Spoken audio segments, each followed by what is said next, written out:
स्वागत है आप सभी का हमारे YouTube channel art and education में।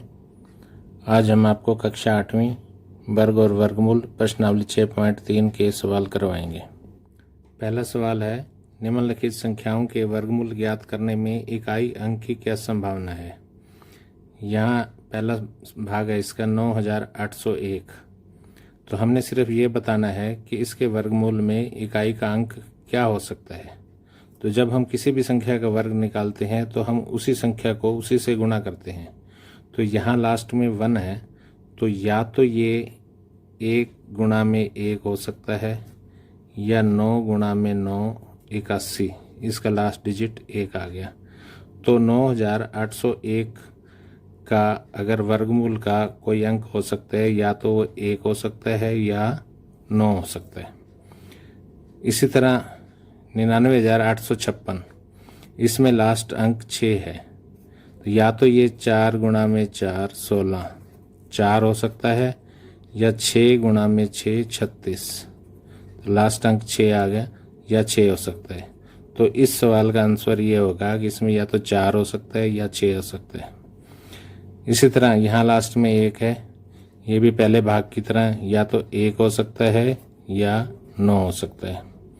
और यहाँ लास्ट में 25 है, 5 है, तो इसमें 5 ही होगा। अब आते हैं हम दूसरे सवाल पे। बिना गणना किए वह संख्या बताएं जो वास्तव में पूर्ण वर्ग नहीं है।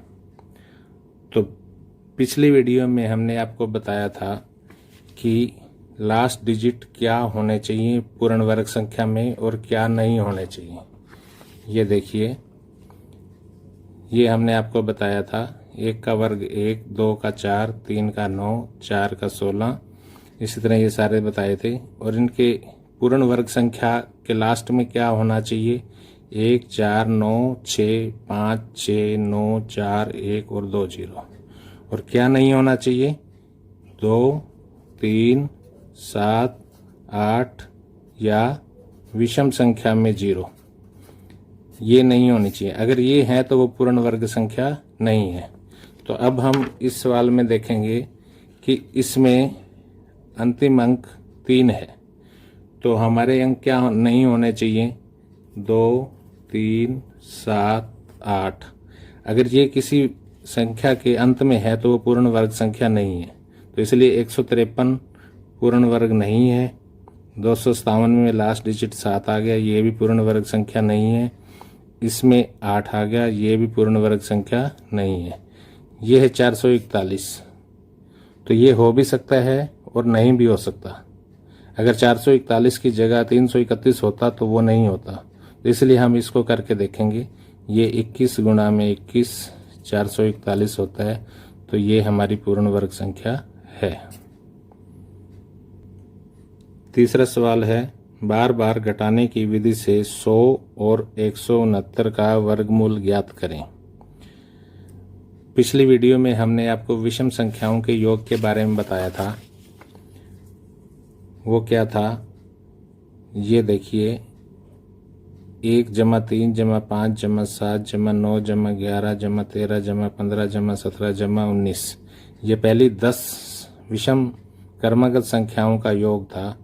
तो वो कितना आया था, 100। कैसे निकाला था, 10 संख्याएं हैं, 10 से गुणा कर दिया। तो अब हमने इसका विपरीत निकालना है, इनका वर्गमूल बार बार घटाने की विधि से करना है। तो इन्हीं संख्याओं को हम बार बार घटाएंगे। देखिए, जैसे ये 100 है, तो 100 को हम बार बार घटाने की विधि से करेंगे। तो पहला स्टेप है 100 - 1, 99 आ गया। दूसरा स्टेप है 99 - 3, ये आ गया 96। तीसरा स्टेप है 96 - 5, 91 आ गया। चौथा स्टेप है, अब 91 में से 7 घटाएंगे हम, ये आ जाएगा 84। पांचवा स्टेप है 84 में से हम 7 के बाद 9 है, 9 घटाएंगे, ये आ जाएगा 75। अब छठा स्टेप है 75 में से 11 घटाएंगे, ये आ जाएगा 64।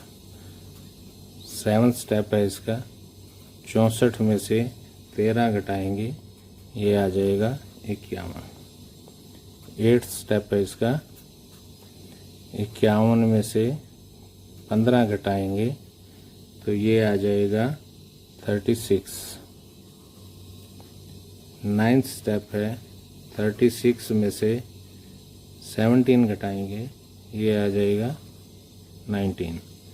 और अब 19 में से ये 10th स्टेप है 19 में से 19 घटाएंगे, ये आ जाएगा 0।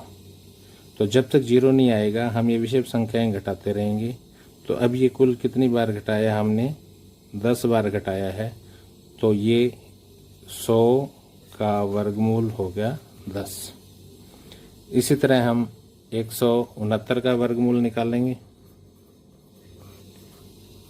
इसी तरह पहले -1 करेंगे, 169 -1 168, फिर 3 घटाएंगे, फिर 5, ये स्टेप चलते रहेंगे और ये आखिर में ये 10 स्टेप तक हुआ है तो वो 13 स्टेप तक होगा।